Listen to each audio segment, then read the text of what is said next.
দিনটা ছিল 12ই ফেব্রুয়ারি। আর ওই দিন ছিল আমার খুব কাছের এক বান্ধবীর বিয়ে।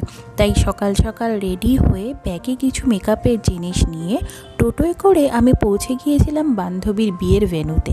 মেকআপের জিনিস কেন নিয়েছি? কারণ বান্ধবীর আবদার ছিল গায়ে হলুদের সাজটাও আমার কাছেই সাজবে। ভেন্যুতে পৌঁছে গিয়ে দেখি সমস্ত কিছু কাজকর্ম শুরু হয়ে গেছে। তারপরে আমার বান্ধবী একটু ফ্রি হয়ে এলো।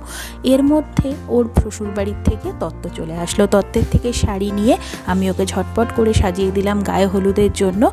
গায়ে হলুদের সময়টা ওর এতটাই তাড়াতাড়ি ছিল যে আমি আলাদা করে কোনো ফটো তুলতে পারিনি। তাই হলুদ মাখার পরেই ওর একটা ভিডিও ক্লিপিং এখানে অ্যাটাচ করেছি।